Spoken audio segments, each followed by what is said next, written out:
C'était que j'étais en CDI chauffeur de car. Là, c'était vraiment pour faire plaisir à mes parents, pour avoir un salaire qui rentre tous les mois et puis avoir le statut d'enfant en CDI. J'ai rejoint l'académie en novembre 2021. J'ai acheté mon premier immeuble en avril 2022 et j'ai lancé mon business en janvier 2023. Hello les amis, dans cette vidéo, vous allez découvrir l'interview de Thomas. Alors Thomas, c'est un de mes tout premiers élèves, il a mis du temps à trouver le type de business qui lui correspondait. Mais par contre, je pense que c'est la personne qui fait partie de tous les réseaux entrepreneuriaux de France. À chaque fois que je vais quelque part où il y a un réseau de personnes, soit dans l'immobilier, l'investissement, la dernière fois je sais plus où je l'ai vu, dans l'entrepreneuriat à Paris, etc. Il est partout, il connaît tout le monde. Il a vraiment pris son temps en fait pour créer un réseau de ouf. Il a aussi créé un business sur des résumés de livres sur l'entrepreneuriat, sur le business, sur le mindset. C'est hyper pratique, ça vous permet d'avoir un petit abonnement et d'avoir juste les résumés, de pas vous lire tous les bouquins qu'il faut. Il a aussi acheté un immeuble, etc. Bref, je vous laisse découvrir en tout cas son histoire. C'est parti.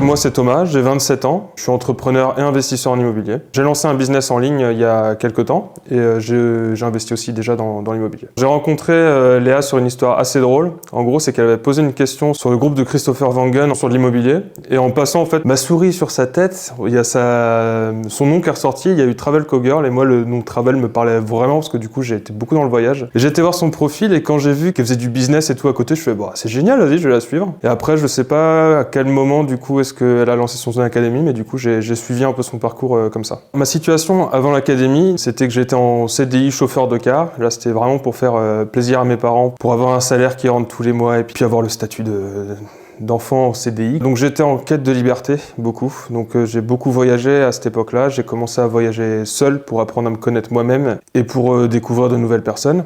Et c'était une époque donc, où j'avais pas trop de thunes et je gérais très très mal mon argent. Donc le fait de très très mal gérer mon argent aussi me permettait pas forcément de voyager comme je voulais.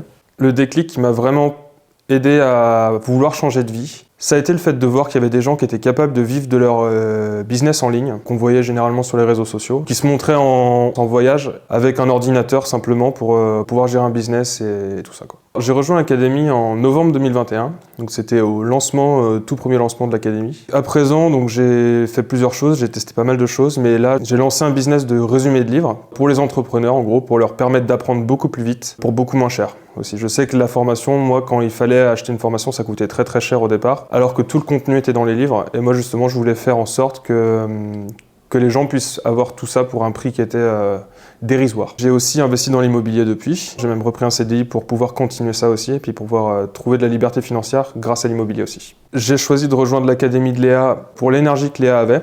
Je sais que justement, moi j'écoute un peu plus quand c'est les filles qui me parlent que quand c'est les garçons, donc ça a bien aidé aussi que Léa soit une femme. L'objectif aussi pour moi c'était de lancer mon business et je sais qu'il y avait une partie dans son académie qui était orientée business, sauf que ce qui a été vraiment bien dans son académie c'est qu'elle a commencé par le mindset et moi je savais pas qu'il me manquait cette partie-là en fait. Je savais que je voulais gagner de l'argent mais je savais pas en fait quels étaient les blocages que je pouvais avoir au niveau de l'argent, au niveau de croyances limitantes. Donc c'est en me montrant en fait aussi que le mindset faisait partie de la formation qui m'a vraiment donné envie de rentrer. Les plus gros challenges que j'ai rencontrés quand je me suis lancé dans mon business, ça a d'abord été le regard des autres. Ça, c'est quelque chose qui a vraiment été compliqué.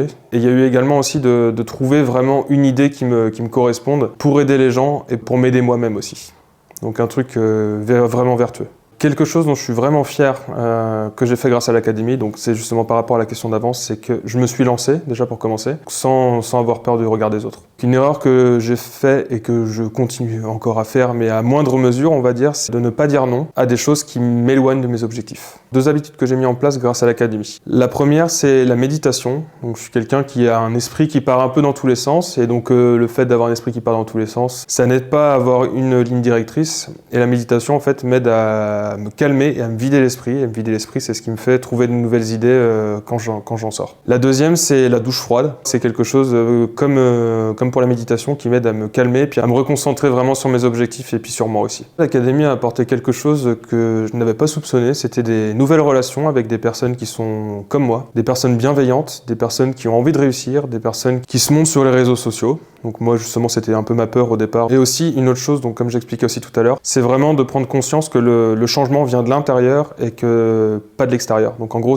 on doit changer avant de pouvoir changer le monde ou changer les autres aussi. J'ai rejoint l'académie en novembre 2021. J'ai acheté mon premier immeuble en avril 2022 et j'ai lancé mon business en janvier 2023. Pour l'instant, je n'en vis pas encore, mais ça commence à venir et puis je sens qu'il y a de l'engouement autour. Donc moi, ça me fait plaisir de pouvoir aider des gens grâce à ça. Le conseil que je donnerais à quelqu'un qui veut démarrer de zéro, c'est déjà de passer à l'action et d'essayer beaucoup de choses. Alors pourquoi essayer beaucoup de choses? Essayer beaucoup de choses, ça permet de se rendre compte de ce qu'on aime et de ce qu'on n'aime pas. Et ça va nous diriger automatiquement vers ce qu'on veut faire, ce qu'on aime faire. Le conseil que je donnerais à quelqu'un qui hésite à rejoindre l'académie, alors c'est vraiment de la rejoindre parce qu'il y a beaucoup de personnes bienveillantes à l'intérieur. Et ces personnes bienveillantes, en fait, nous aident à aller beaucoup plus loin que ce qu'on aurait fait au départ. Et c'est un très bon point aussi pour les personnes qui partent de zéro. Donc, comme j'expliquais tout à l'heure, moi je ne savais pas qu'il me manquait des pièces au puzzle avant de pouvoir me lancer dans le business. Et de commencer par une partie mindset plus une partie business, en fait, ça nous permet de nous changer de l'intérieur pour ensuite changer notre extérieur.